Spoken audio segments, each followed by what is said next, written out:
ပရိသတ်များအားလုံးပဲမင်္ဂလာပါခင်ဗျမြန်မာ Ghost Story Channel ကနေပြန်လည်ပြီးတော့ကြိုဆိုလိုက်ပါတယ်ဒီနေ့မှာဆက်လက်ပြီးတော့တင်ဆက်ပေးသွားဖို့ရှိတာကတော့အောက်လန်းဘိုးထင်နဲ့ခေနာတိမ့်တိမ့်တုံဇက်လန်းပဲဖြစ်ပါတယ်အဲ့တော့အားလုံးပဲ ready ဖြစ်ပြီဆိုရင်ဒီနေ့ကျွန်တော်စီစဉ်လေးကိုစတင်နားဆင်ခန်းစားလိုက်အောင်ပါခင်ဗျအဖဘာတော့ဘိုးတင်ဘာမင်းမဖဲသွားတော့မြမြောက်ကမ်းဘက်ကိုခဏသွားတယ်ဘာလို့ဘိုးတင်တယောက်သူဤဖဦးအောင်ရဲ့နေကိုရောက်ရှိနေခြင်းဖြစ်ပါတယ်သူဟာမြင်တာနဲ့ထမ်းပလက်ကလထိုင်မှာထိုင်ငါဆေးတံတောက်နေဦးအောင်ကမေးလိုက်ခြင်းဖြစ်အဲ့တော့သူကတိုင်ရမှာဝင်ထိုင်လိုက်ပြီးတော့စပွဲပေါ်မှာရင်ရွေးချမ်းအိုးတွေကနေရင်ရွေးချမ်းအားရင်ရွေးချမ်းမကန်နဲ့ထည့်ပြီးတော့တကြိုက်တောက်လိုက်ကဆက်ပြီးတော့စကားဆိုလိုက်အဘရင်ရွေးချမ်းနေရလဲအေးနေပြီအေးကွာခတ်ထားတာကြတော့အေးမပေါ်နေပါဦးမင်းကငါအိမ်နေပါတော့လာလို့ပါလားဟာကဲအိမ်လာပေါ်ထောက်တော့မင်းကိစ္စရှိတယ်ထင်မရှိတော့ပါရာကိုမြာကြီးပေါ်ရွာမှာဆောင်မဲ့သူ့မင်္ဂလာဆောင်မှာကျုပ်မိုးထားပေးဖို့ခိုင်းနေလေဗျာကျုပ်ဘယ်လိုမိုးထားတတ်မှာတော့တို့ကဘယ်လိုမိုးထားနိုင်မှာလဲကွာမိုးပဲကွာရွာချင်းရွာမရွာချင်းမရွာဘူးပေါ့ကျုပ်လည်းအဲ့ဒါကိုပဲပြောနေတာအဲ့ဒါကိုမရဘူးပါအတင်းခိုင်းနေဒီကောင်ခတ်တယ်အဲ့ကိစ္စထားလိုက်ကွာငါမြာကြီးကိုပြောလိုက်မယ်ဒါနဲ့မင်းအိမ်ုံလာတာအဲ့ကိစ္စတခုတည်းလားမဟုတ်ပါရဲ့ကျုပ်သိချင်တာတခုရှိသေးလို့ပြောလေကွာအဖမိမအချင်းကြီးကောင်းလားနေပါဦးမင်းကငါမိမအချင်းကြီးမေးနေဘာဖြစ်လို့အဖကိုဂူးမဆိုင်မှာစိုးလို့ပါဗျာအဲ့ဒါတော့မပူနဲ့ဘိုးထင်ငါမိမငါဆိုသိကျင်နာတာကွာထမင်းစားမယ်ပြောလိုက်တာနဲ့လက်စေးအသင့်ပဲလက်စေးပဲချပေးတာလားဘယ်ဟုတ်မတော့ကွာဇပွဲပေါ်အသားဟင်းအရင်အကုန်ဆုံးချပြီးသားမင်းတို့သာဟင်းကောင်းငတ်ရင်ငတ်မယ်ငါတို့တနည်းမောက်အသားဟင်းမလိုက်ရဘူးကောင်းကြီးအဘကောင်းစားနေရပါဘောဒုမျိုးကြောင့်ကျုပ်သတိမရတော့မလားမင်းမလာတာကွာကဲအများကြီးကိစ္စဘာမှမပူမနေနဲ့ငါကြည့်ချက်ပြောလိုက်မယ်ဒါနဲ့သူ့မင်္ဂလာဆောင်ဘယ်နေလို့တပတ်ကဆိုအဝင်လေးပါအော်အေးတော်တော်နီးလာပြီပဲဟုတ်တယ်ကိုမြကြီးကတော့တအားကိုကောင်းမွန်နေလို့နေတာမင်္ဂလာဆောင်မန်းတော့အခုတည်းကတော့ထိုးနေတာအင်းလုံးနေဆိုအကြီးတွေနဲ့မန်းနဲ့ထူတာပါရဲ့ဟုတ်လားကွာဒါနဲ့ချမ်းသာရွာကလူတွေရောရောက်လာကြပြီလားမနေ့ကတော့မှရောက်မယ်ထင်တယ်အေးလိုအပ်တာရှင်တေချာလှုပ်ပေးလိုက်ကြကွာကြားလားအေးမပါကျုပ်သိပါတယ်အဘမိမကိုလည်းရွာသားကြီးနိုင်လေးလိုက်ခိုင်းလိုက်အောင်လိုက်ပါတယ်ကွာမင်းကလည်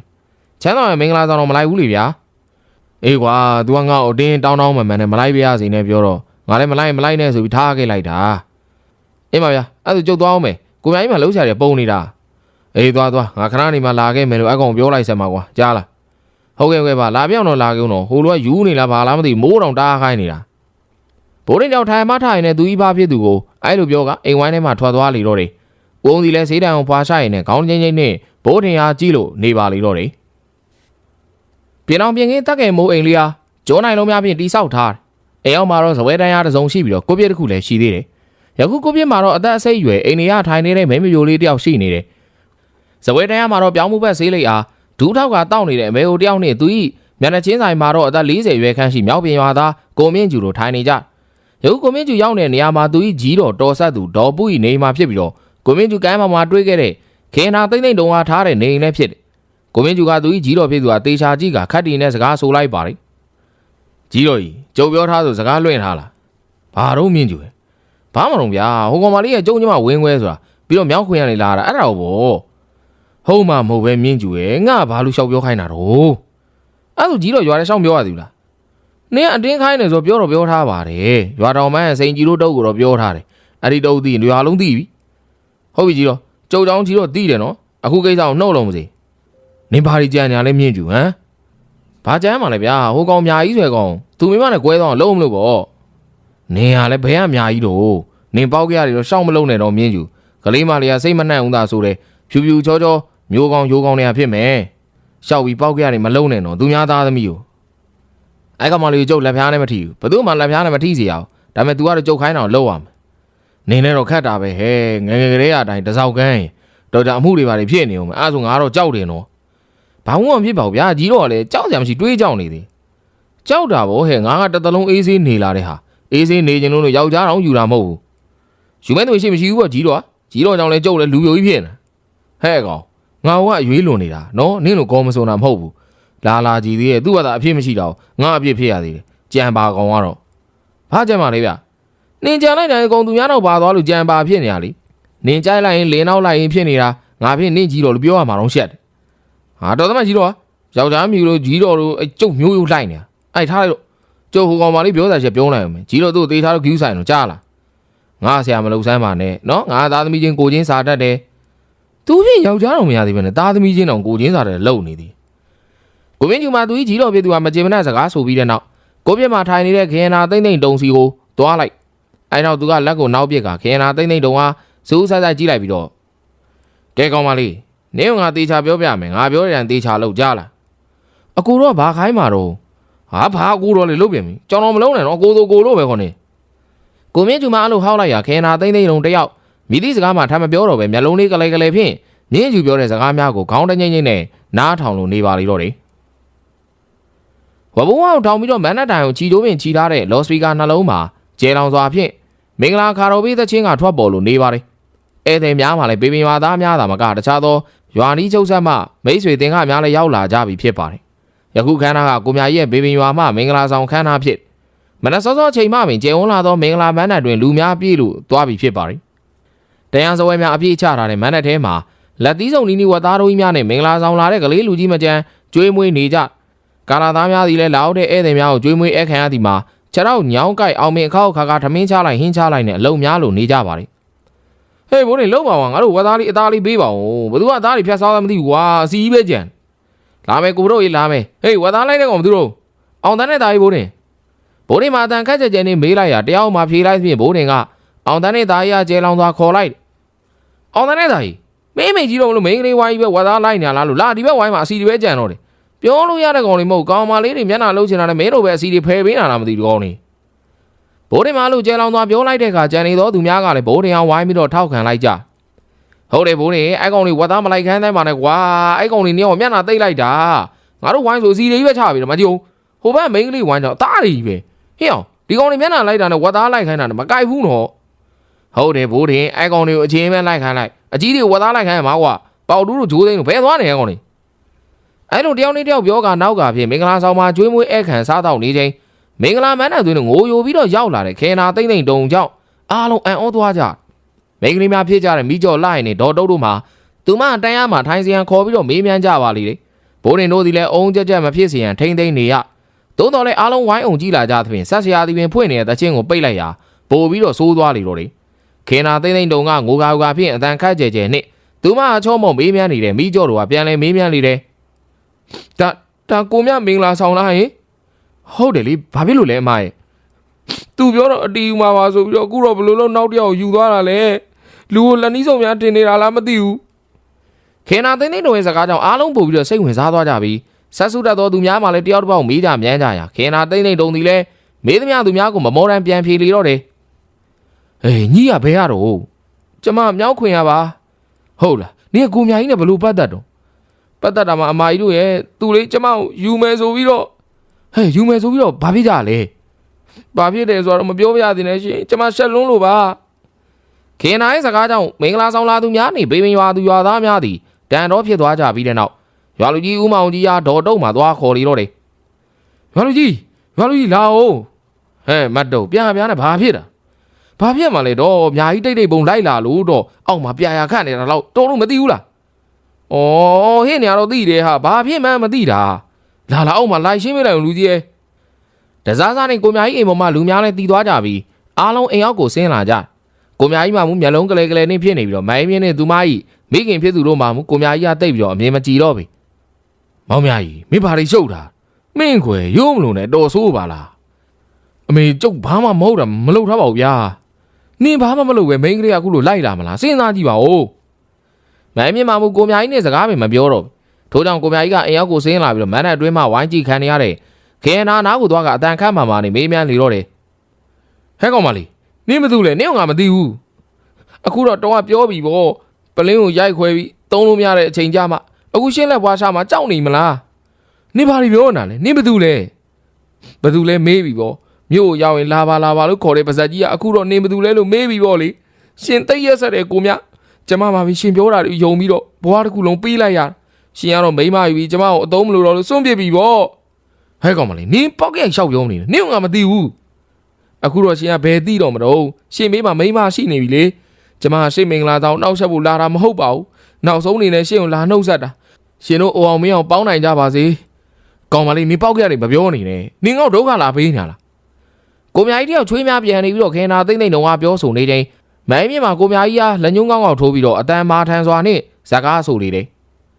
ကိုမြကြီး ရှင်သူများသားသမီးမဟုတ်တာလုံတော့ကလုပ်ပြီးတော့အခုမှရှင်ပါလျှောက်ပြောနေရတယ်ဘယ်မိန်းကလေးမှမဟုတ်ပဲမပြောဘူးဒီလိုမိန်းကလေးမျိုးကပို့ပြောမှာမဟုတ်ရှင်လူယုံမှာပဲညီမလေးမဟုတ်ဘူးသူနဲ့ကိုကြီးကဘာမှမပတ်သက်ဘူးတော်စမ်းပါဘလောက်တောင်ရှက်စရာကောင်းလိုက်ရှင်နဲ့ကျမကွာမယ်ဟာမဟုတ်ဘူးကိုကြီးရှင်းပြပါစ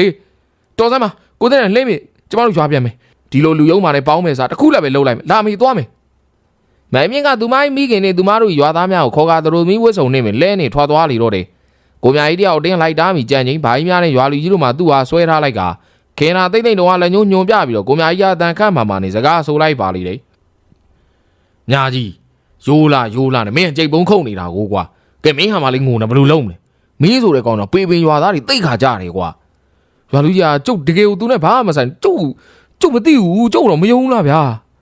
ဟဲ့ကောင်မလေးတယောက်အခုလိုအဆက်သိတ်ခါမထောက်ပြောတယ်ဆိုတာမဟုတ်ဘဲနဲ့ဘယ်လိုလုပ်ပြောမလို့ဟမ်မင်းကြည့်သူ့ဘောင်ကတမင်လာနောက်ဆက်နေတဲ့ပုံပေါ်နေလို့လားအဲ့ဒါတော့ကျုပ်လည်းမသိဘူးဗျာကျုပ်မင်းမပြန်သွားကြီးကျုပ်ဘယ်လိုလုပ်မလဲရွာလူကြီ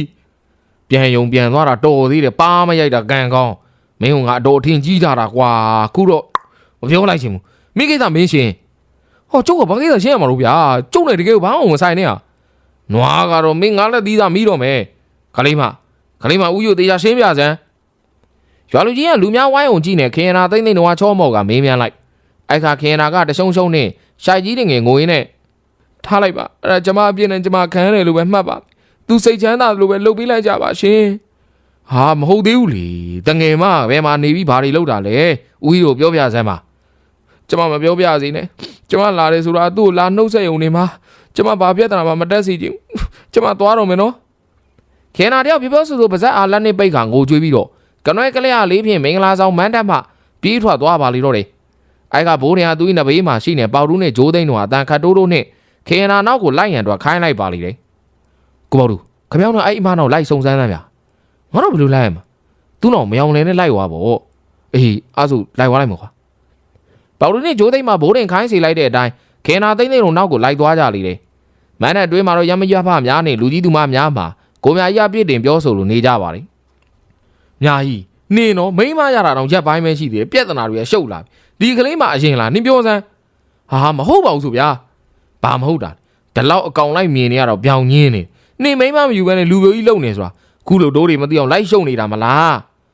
းမဟုတ်ပါဘူးကြီးတော့ရဲ့ကျုပ်ချိန်ပြောရဲပါတယ်တကယ်မဟုတ်တာပါဗျာတော်စမ်းနေသတိထားနေရွာသူကြီးပါဝင်အားလုံးမှာကိုမြကြီးကကျိန်းမောင်းလို့သွားကြပြီတော့မင်္ဂလာမန်းတန်းမှာထွက်သွားကြပါလေတော့တယ်ကိုမြကြီးဒီကခေါင်းကိုကုတ်ကဘလို့လောက်ရမှမသိဖြစ်နေပြီးတန်းရမှာထိုင်းကားစိတ်ညစ်လို့နေပါလေတော့တယ်ပေါတူနဲ့ဂျိုးသိန်းတို့နှစ်ယောက်ကဘေးပင်ရွာမှထွက်လာတဲ့ခင်နာသိန်းတို့ရဲ့နောက်ကိုလိုက်လာရခင်နာသိန်းတို့ကမြောက်ပြင်ရွာကိုသွားလို့နေပါလေအချိန်ဒီကညနေဆောင်အချိန်ခန့်မှရောက်လို့ဖြစ်ပါတယ်အဲ့ချိန်မှာတော့ခင်နာမှာမြောက်ပြင်ရွာရှိအိမ်တလုံးတွင်းကိုဝင်ရောက်သွားပါလေပေါတူနဲ့ဂျိုးသိန်းတွေလည်းမရောက်မလဲနဲ့လှည့်ထွက်လာစဉ်လမ်းမှာပွားကြီးတို့တောင်းနေဆုံးနေတယ်မင်းကဘေးပင်ရွာမလားဟုတ်တယ်လေခင်ဗျားလည်းကျုပ်တို့တော့မေ့နေလားမေ့ပါကွာငါတို့ကကိုမြကြီးမင်္ဂလာဆောင်မနှက်ပြန်မှာသွားမလို့တို့ကအတောက်သမားတွေဆိုမနှက်ပြန်မှာကွက်တီလေကွာဒါနဲ့မင်းတို့ဘာလုပ်ကြဒီလိုဗျာပေါတူမှာကိုမြကြီးမင်္ဂလာဆောင်မှာဖြစ်ခဲ့တဲ့အကြောင်းအများကိုပြောပြလိုက်ရာပွားကြီးတို့တောင်းအံအောင်သွားပြီးတော့သူတို့အချင်းချင်းရင်စကားဆိုလိုက်က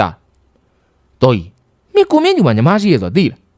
းကျုပ်ကတော့ကြားတော့မကြားဘူးဝမ်းခွဲလို့တော့ပြောတာပဲမြောက်ခွင်ရလာတယ်ဆိုလားပဲအေးကွာဘယ်ကနေဘယ်လိုညီမတွေပေါ်လာလဲမသိရုပ်ကတော့လားမဆိုင်ဘူးကွာနော်ဟိုကောင်မလေးကတော့ချောလာလေကိုမင်းကြီးတို့တူကြီးကြတော့ရုပ်တွေကတစ်စက်ကလေးမှကိုကြည့်လို့မကောင်းအေးကွာတူတာတော့တော်တော်မတူဟ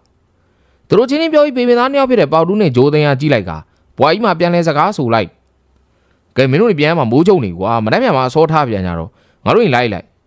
အေးဗျာလို့ပဲလိုရတော့မှာပဲဒါနဲ့ခင်ဗျားတို့ပြောပုံရတော့ကိုမြကြီးမင်္ဂလာဆောင်လာဖြတ်တာမြင့်ညူညီမလားမြင့်ညူညီမလားဘာလားတော့မသိဘူးရုပ်ကတော့လှတယ်လေကိုလုံးလေးကလည်းလှတယ်ဟိုနားအိမ်နဲ့ဝင်သွားတာပဲဟုတ်တယ်အဲ့ကောင်မလေးပဲကျုပ်တို့ကိုမြကြီးတို့စိတ်တွေညစ်နေတာဗျာလောက်ပေါင်ခင်ဗျားတို့သိတာလေးပေါတူးမှစကားနှိုက်လိုက်ရတော်ကြီးလဲခေါင်းကိုခါရမ်းလိုက်ပြီးတော့ကိုမြင့်ကျူနဲ့ငါတို့ကမပေါင်းသင်းတော့ဘူးကွာသူလဲငါတို့မယုံတော့ဘူးလေကွာအခုတော့ငါတို့လည်းသူနဲ့ပတ်သက်တာတေချာမသိတော့ဘူးပေါ့ခတ်တယ်ဗျာကျုပ်တို့လည်းဘာလို့မှမသိဘူးဖြစ်နေမင်းတို့ကိုမြကြီးမင်္ဂလာဆောင်လာဖြတ်တာကိုမြင့်ညီမမှန်သိပြီမလားအဲ့ဒါသိရတာဦးမစိုးဘူးပြောရမယ်လာကွာကိုပိုင်ရင်သွားအောင်မင်းတို့မြောက်ပြင်ရောက်တော့ရောက်ခိုင်ငါတို့အဲဝပြုမယ်လေကွာဒါလိုနဲ့ပွားကြီးတော်ကြီးနဲ့ငါတို့၃ယောက်ကဘေပင်သား၂ယောက်ဖြစ်တဲ့ပေါတူးနဲ့ဂျိုးသိန်းတို့ဟာသူတို့နေအိမ်စီကိုတဲခိုရန်အတွက်ခေါ်သွားလိုက်ကြပါလေတော့လေမဟုတ်သေးဘူးကွာခုကိစ္စဟုတ်ကိုမဟုတ်သေးဘူးငါမိမနဲ့ရောက်ခမလည်းရှင်းပြတော့မရဘူးကွာကိုမြကြီးကဒီကိစ္စမလုပ်ထားဘူးမလားဟ ဟင်ဘိုးတင်မင်းတို့ကငါ့ကိုမယုံကြတော့လားကွာငါဆွဲကောင်အဲ့လိုလုပ်ပါမလားမင်းတို့မလို့တန်တရားဝင်ရတယ်ဟိုမာကြီးကလည်းအသေးချာကြီးကိုပြောနေတာဟုတ်ဗျာသူ့ရုပ်သူ့ကြီးကြည့်ရတာမိကောင်းဖခင်သားသမီးပုံပဲသူဘာလို့ခုလိုလာပြောရလဲမသိဘူးအဲ့ဒါတော့ငါလည်းမပြောတတ်ဘူးသေချာတော့ငါလုံးဝလုပ်တာမဟုတ်ဘူးကွာမင်းတို့သိပါတယ်ကိုမြိုင်တယောက်အားခဲရတဲ့သူကြီးမင်္ဂလာဆောင်ကပြီးမြောက်အောင်မကျင်းပရတဲ့ပြင်မိမနဲ့ရောက်ခမဖြစ်သူတို့မှလည်းချမ်းသာရွာကိုပြန်သွားတာကြောင့်စိတ်ညစ်ပြီးတော့ကိုလန်းဝင်ထမ်းတော့မှာတနေကုန်ထရီတောက်ကဘိုးတင်ပေတူသားရေးဖိုးတွေသားနဲ့တခြားသောကာလာသားများကိုရင်ဖွင့်လို့နေပါတယ်ကာလာသားများမှာသူတို့၏ခေါင်းဆောင်ဖြစ်တဲ့ကိုမြိုင်ကြီးကအပြည့်အဝယုံကြည်တော်လဲရွာရှိရမရဖများနဲ့လူကြီးသူမများပါမှုမယုံကြည်ပဲကိုမြိုင်ကြီးကပြစ်တင်ပြောဆိုနေကြအဲ့တော့ကိုမြိုင်ကြီးတယောက်အလွန်စိတ်ညစ်ပြီးတော့သူအားယုံကြည်ပေးတဲ့ကာလာသားများနဲ့ထမ်းတော်မှာလိုက်ကရင်ဖွင့်နေခြင်းပင်ဖြစ်ပါတယ်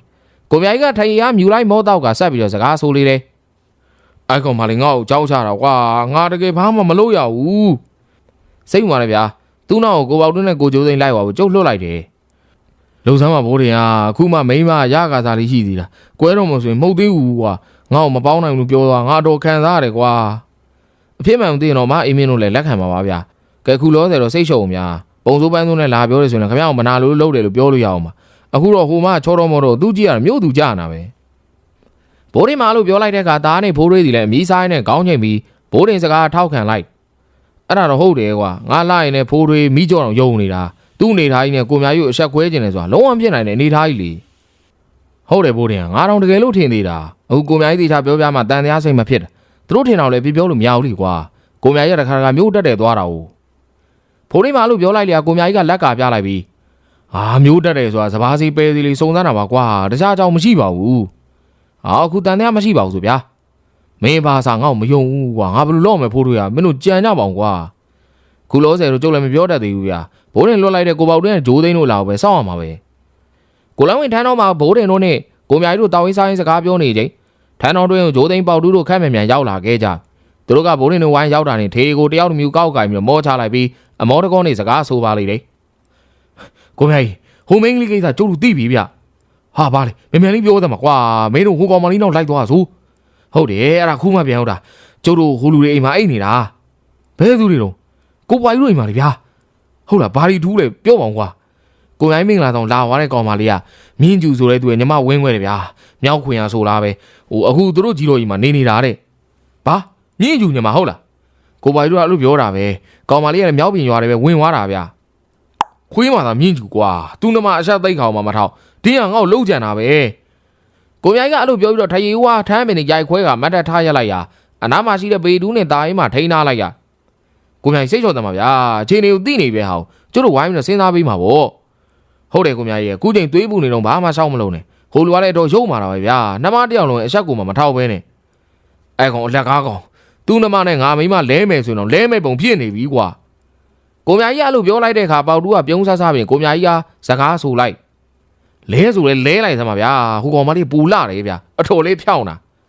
ာဒီမေဘေးကတော့နာကျင်နေတယ်မင်းကငါဖာအောင်နေတာလဲအောင်ပြောသမ်းကိုမြိုင်ကြီးလေဗျာစိတ်ကြီးပဲကျုပ်ကနောက်တာပါ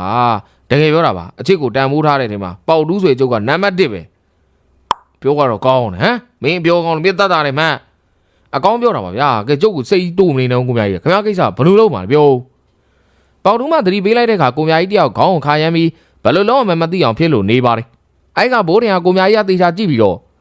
့ကဲကိုမြိုင်ခုကိစ္စကကျုပ်ကင်တွင်လိုက်မယ်ဗျာခဏလောက်တော့အမအိမ်မင်းနဲ့ခွဲနေလိုက်ပေါ့ဂျင်းနေမန်ကိုသိသွားမှသူ့သွားရှင်းပြတော့ဗျာအခုခင်ဗျားသွားရှင်းပြရင်လည်းပူဆိုးရုံပဲရှိမှာအေးမင်းတို့အစီအမီကလောက်ပါကွာလိုအပ်တာမင်းတို့ပြောကြတော့အခုတော့ထေလေးရင်အေးဆေးတောက်ကြဗျာပြီးမှကျုပ်တို့မြောက်ပြင်သွားလိုက်မယ်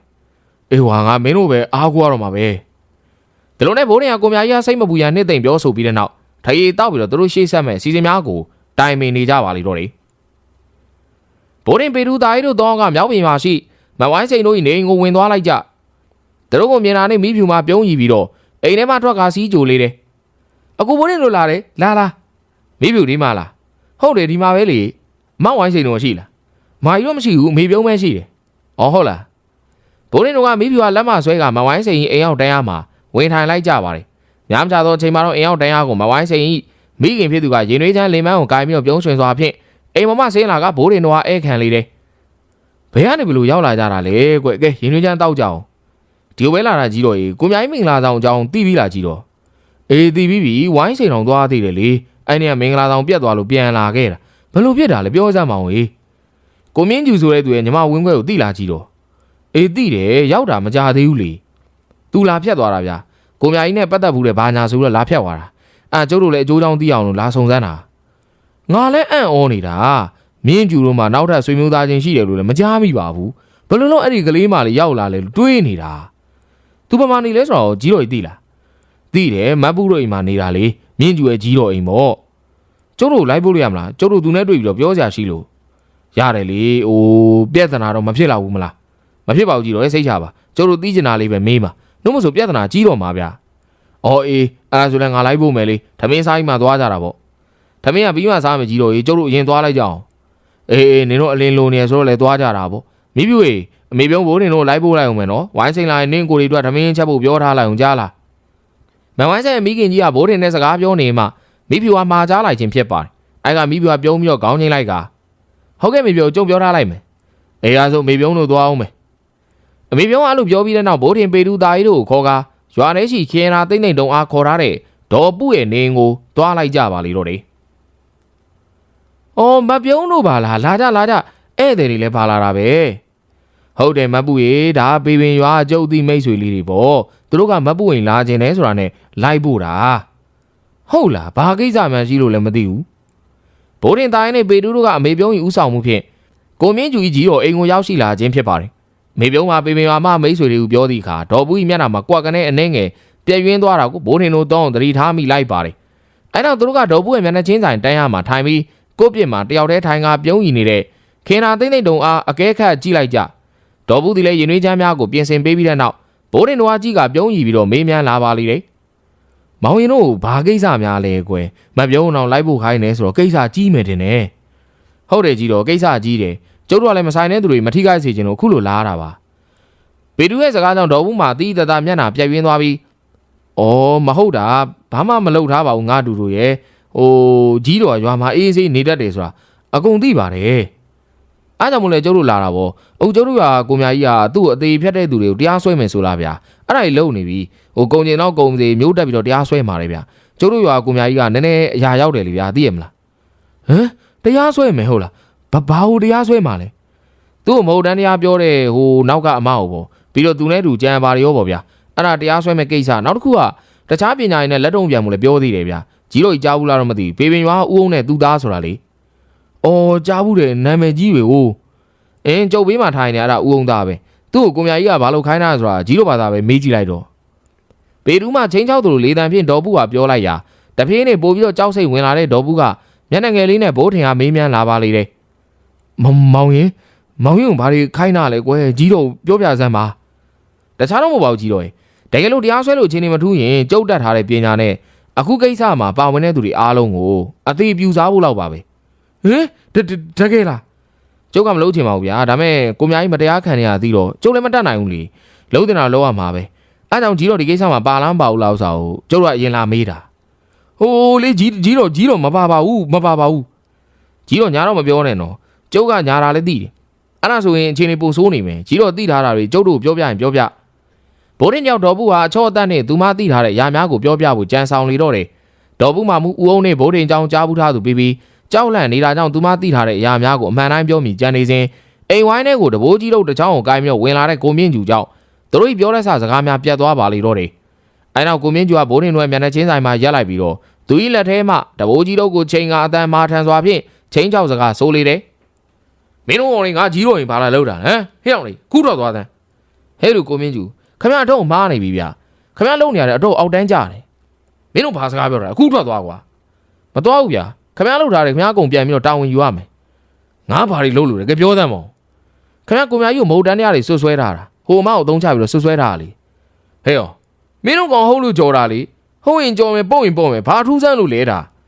ကျတို့ကိုမြကြီးเจ้าကိုသိပြီးသားပါကိုမြကြီးအဲ့လိုလူစားမျိုးမဟုတ်ဘူးခမရသာလူယုံပါဘိုးရင်တို့၃ယောက်ကကိုမင်းကျူနဲ့စကားများရန်ဖြစ်ချိန်စိတ်မရှိတဲ့ပေတူးကထိုင်နေရာမှာယုတ်ကြီးထားလိုက်ကကိုမင်းကျူထံကိုပြေးဝင်သွားလိုက်အဲ့တော့တာရင်နဲ့ပေတူးစီလည်းထိုင်နေရာမှာမတ်တက်ရက်လိုက်ရကိုမင်းကျူတီကသူ့ထံပြေးဝင်လာတဲ့ပေတူးကတဘိုးကြီးတို့ပြည့်စီးရိုက်အဲ့လိုရိုက်မျိုးကြိုတွေးထားတဲ့ပေတူးကကိုမင်းကျူရိုက်ချက်ကိုရှောင်းတိန်ကမျက်နှာလက်သီးတစ်ချက်ဖြင့်ထိုးလိုက်ပြီးတော့ခါမှပွေကမြေပြင်ပေါ်လဲချလိုက်ပြီးတဲ့နောက်အပေါ်မှာခွကကိုမင်းကျူကထိုးလေတော့တယ်တာရင်နဲ့ဘိုးထင်မှာပေတူးအသာရတဲ့အတွက်နှုတ်ကနေသာတားဆီးနေပါလေတယ်ဘေတူဟေးကောင်မလုံးနဲ့လေကွာ ဟုတ်တယ်ဘေလူမလုံးနဲ့လွန်မယ်ဟေ့အောင်တိုင်းနဲ့ဘိုးတင်မှာဆွဲခြင်းမရှိတဲ့အခါဒေါ်ပြုံးနဲ့ဒေါ်ဘူးမှာဆွဲရန်အတွက်သတိပေးလေတယ်ဘိုးတင်ဝင်ဆွဲဦးလေတာကြီးပေတူကိုဆွဲဦးလေဟုတ်ကဲ့ကြီးတော့ပေတူကြီးလက်သီးစာမိ၍နှာခေါင်းမှာသွေးရှံနေပြတဲ့ကိုမြင့်ကျူကိုကြည့်လိုက်ပြီးမှတ်လျောဘုတ်တွေးဖြင့်တိုင်းနဲ့ဘိုးတင်မှာဆွဲလိုက်လေတယ်အဲ့လိုဆွဲသည့်တိုင်းစိတ်ကြီးတဲ့ပေတူကတုံနဲ့ဆွဲမရဘူးကိုပြင်းမကြောင်တောင်နဲ့ကြည့်နေခဲနာသိမ့်တုံသည်ကြက်တီတေနေရာမှာရုတ်တရက်သတိရပြီးပေတူအားဆွဲနေတဲ့ဘိုးတုံကတွန်းလှော့လိုက်လေတယ်ခဲနာကြီးလက်ဖြင့်ဘိုးတင်ထိချိန်ဘိုးတင်တယောက်ခံလန်းလန်းကိုရောက်သွားပြီးစိတ်ထဲမှာလည်းအန်ဒီယန်ငွေ့သက်တစ်ခုဟာခံစားမိလိုက်ပါလေတယ်ဒါကြောင့်သူကမန်နန်တပုတ်ကိုရုတ်ကခဲနာသိမ့်တော့အားကြီးလိုက်ချိန်ခဲနာကြီးကိုတွင်မကောင်းတဲ့အောက်လန်းအတိုက်များအတိုက်ခံရသည်ဆိုတာကိုသူတွေးလိုက်ရပါလေတယ်ခဲနာဒီကပေတူးနဲ့တာရီဟာအတင်းတွန်းဖယ်ကနှာခေါင်းမှာသွေးရှံနေတဲ့ကိုမြင့်ကျူကိုကြည့်ပြီးတော့ငိုတန်နှောနေတဲ့အတန်ဖြင့်စကားဆိုလိုက်ပါလေတယ်အကိုလေးနှမလေးပြောသားပဲနှမလေးနဲ့နန်းတော်လိုက်ခဲ့ပါဆိုမလိုက်ဘူးအခုတော့အကိုတော့ရန်သူတွေဝိုင်းလို့တာခမ်းပြီမလားအကိုတော့ခိုင်းတဲ့တိုင်းရန်သူတွေကိုသွားပြောပြပြီးပြီနန်းတော်လိုက်ခဲ့ပါတော့ခဲနာမလို့ပြောလိုက်တဲ့ကလဲကြနဲ့မြင့်ကျူကမတ်တက်ရပြီးပစိုးအားပြင်ဝဲကခဲနာသိမ့်တော့ဆောင်းတွန်းလိုက်ပြီးတော့နေဘာပြောတာလဲအကိုတော့နှမတော်တွန်းနေဘာဖြစ်လဲနင့်ကတတ်အောင်ပြေးချင်တာမြင့်ကျူတယောက်သူကြီးကြံစီများကိုခဲနာမဖွင့်ချလိုက်တဲ့ဖြင့်စိတ်တူကရံပြူဖို့ရှေ့ဆက်တိုးလာခဲ့ဘေသူဒီကခဲနာရှိမှကာရက်လိုက်ပြီးတော့ဟေးလူရောမှာခန့်ပြင်းမရှိတဲ့မိန်းကလေးကြောင့်နှိပ်ဆက်အောင်လို့လားကြုတ်ကြီးနေမှာမဟုတ်ဘူးနော်ဘေသူမအဲ့လိုဆိုလိုက်သလိုကိုမင်းကျူကြီးတော်ဖြစ်သူဒီလဲစိတ်ဆိုးမှန်ဆိုးနေသူမကြီးတူဖြစ်သူဟာလက်ညှိုးငေါထိုးကပြစ်တင်ပြောဆိုလိုက်ပါလေ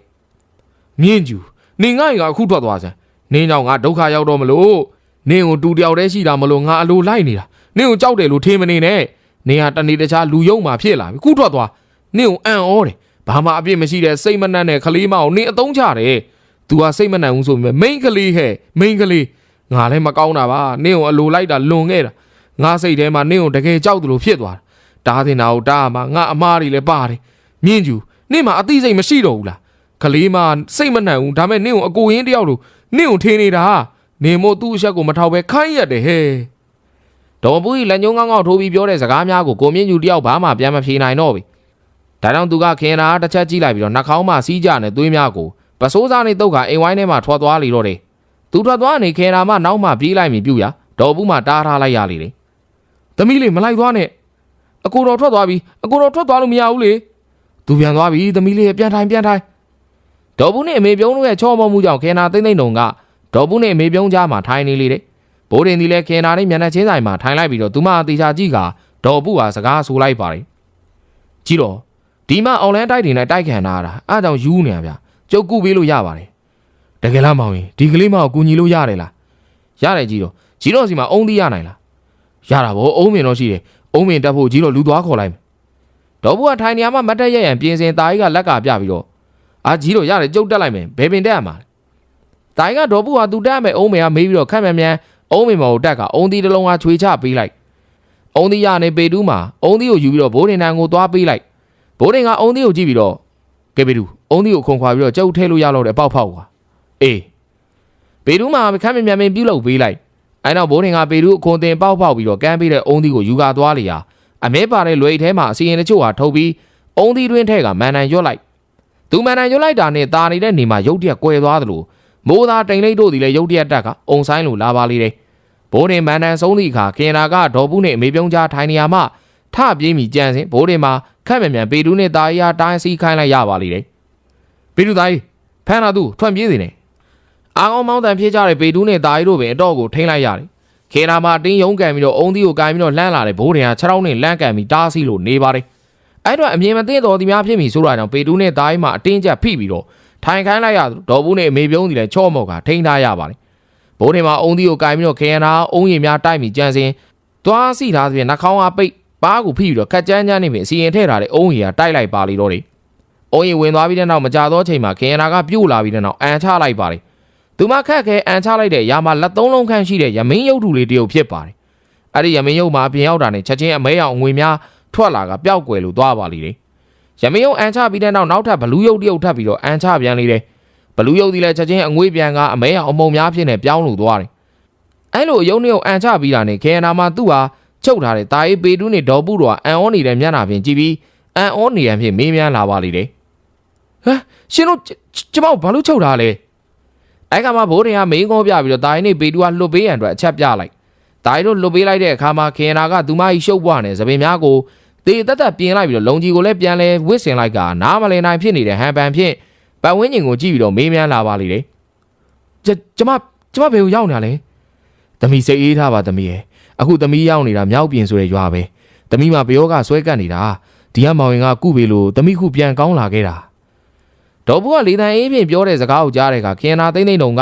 ကြည်လင်စွာဖြင့်သဘောပေါက်သွားပြီးတော့ကျမကိုကူညီပေးတာကျေးဇူးတင်ပါတယ်ရှင်ကျမယူနေခဲ့တာလားယင်အဲ့လိုပဲပြောရမှာပေါ့သမီးရဲ့ဒါနဲ့သမီးကဘယ်ရတော့ကျမညောင်မင်းစုရွာပါမိဘတွေဆုံးလို့အမွေခွဲမဲ့ချိန်မှာပြဿနာတွေဖြစ်တာအဲ့ဒါပဲသမီးမှတ်မိတော့တယ်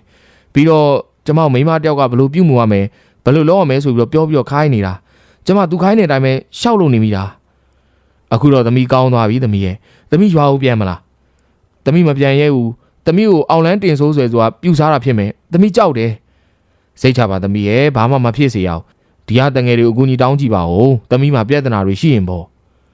ဒေါ်ဘူးကြံပေးလိုက်တဲ့အခါမှာခင်နာကဘိုးတင်အားကိုးတဲ့မျက်လုံးများနဲ့ကြည့်ပြီးတော့စကားဆိုနေတယ်ဆရာလေးဆန္ဒကိုကူညီပါနော်ဘယ်ကဆန္ဒကိုကူညီရမှာလဲဗျာကျမနာမည်ကဆန္ဒပါခင်နာသိမ့်တုံမဟုတ်ဘူးလားမဟုတ်ပါဘူးကျမနာမည်ကဆန္ဒပါအေးဗျာခင်ဗျားအကူအညီတောင်းလို့ကျုပ်တို့ကလည်းအကူအညီတောင်းစရာရှိသေးတယ်ခင်ဗျားလည်းဒီကကြီးတော့ကျုပ်တို့ကိုမြာကြီးကိုတွားပြီးတော့ရှင်းပြပေးလိုက်ပါဦးဗျာဘိုးတင်လို့ပြောပြီးတဲ့နောက်ပြန်လည်သဘောတူညီချက်ယူလိုက်ကစန္ဒာတစ်ဖြစ်လေခင်နာသိမ့်တုံကကူညီဖို့အတွက်ဂရီပြုတ်လိုက်ပါလေတော့တယ်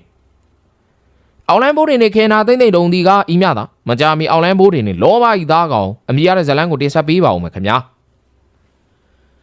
ဟုတ်ကဲ့ပါဒီနေ့ကျွန်တော်မြန်မာ Ghost Story Channel ကနေတင်ဆက်ပေးခဲ့တာကအောင်လန်းဘိုးတင်နဲ့ခင်နာသိမ့်တုံအမိရတဲ့ဇလန်းဖြစ်ပါတယ်နောက်နေ့မှလည်းဘိုးတင်ဇလန်းများဆက်ပြီးတော့ရှင်းနေဦးမှာဖြစ်တဲ့အတွက်လာပြီးတော့နားဆင်အားပေးကြဖို့တပါးလေးဖိတ်ခေါ်နေတယ်ဒီနေ့မှာအချိန်မနာဆင်တဲ့အတွက်အားလုံးကိုကျေးဇူးထူးပဲတင်ရှိပါတယ်ခင်ဗျာကျွန်တော်ကိုဝန့်ပါ